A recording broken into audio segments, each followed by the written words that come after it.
नमस्कार मंडळी, आज आपण करतोय अप्रतिम चवीचा प्रसादाचा शिरा। करायला अतिशय सोपी रेसिपी आहे, चवीला अप्रतिम। चला तर मग रेसिपीला सुरुवात करूया।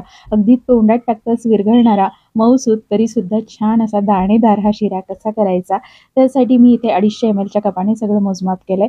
पातळ तूप 1 कप, 1 कप बारीक रवा, 1 कप साखर आणि 3 कप इथे दूध किंवा पाणी घ्यायचंय। इथे मी दूध घेतलेलं आहे। त्याचबरोबर 2 टेबलस्पून किशमिश, 2 टेबलस्पून सुकामेवा, अर्धा चमचा वेलची पूड आणि 1 केळी घेतलेली आहे। तर सगळ्यात आधी गॅसच्या शेगडीवर दूध गरम करायला ठेवायचं आहे आणि एका शेगडीवर कढई गरम करायला ठेवायची आहे। कढई गरम झाली की घेतलेल्या तुपापैकी साधारण पाव कप तूप शिल्लक ठेवायचं, बाकीचं तूप कढईमध्ये घालायचं। तूप नेहमी पातळ करून मोजावं, जेणेकरून मग अगदी परफेक्ट प्रमाण येतं, तूप जास्त होत नाही।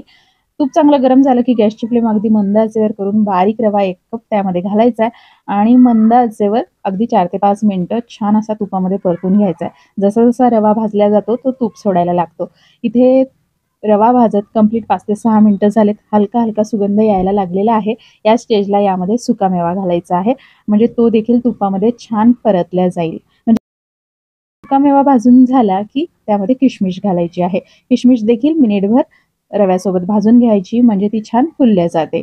आणि आता हे सगळं छान असं भाजल्या गेलं की तुम्ही इथे बघू शकता रव्याचा रंग अजून थोडा डार्क झालेला आहे। आता या स्टेजला यामध्ये 1 केळी घालायची आहे। केळी छान पिकलेली असावी, आंबट नसावी, जेणेकरून मग शिरा जास्त काळ टिकत नाही किंवा त्याचा आंबट वास येऊ शकतो। गोड केळी असावी। 1 केळी चांगली स्मॅश करून घालायची आहे आणि रव्यामध्ये तुपामध्ये छान अशी ती भाजून घ्यायची आहे। आपल्याला पूर्णपणे रव्यामध्ये ती स्मॅश झाली पाहिजे आणि या प्रोसेसला साधारण 2 मिनिटं लागतात मंद आचेवर। आता मस्त असा बदामी रंग आलाय रव्याचा।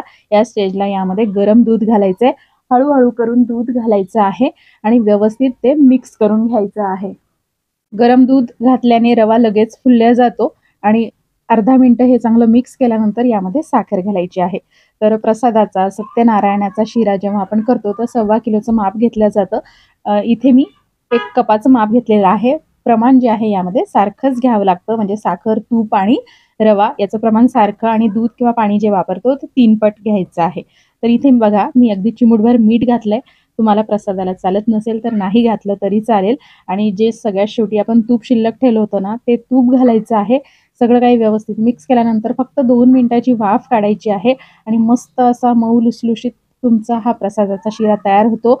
अगदी दिवसभर ठेवा, मस्त मऊ लुसलुशीतच राहतो, कोरडा मोकळा होत नाही। सगळ्यात शेवटी वेलची पूड घालायची आहे, मिक्स करायचं आहे आणि अशा पद्धतीने तुमचा अगदी मऊसूत अप्रतिम चवीचा प्रसादाचा शिरा तयार होतो। नक्की करून पहा। रेसिपी आवडल्यास नक्की फॉलो करा। धन्यवाद।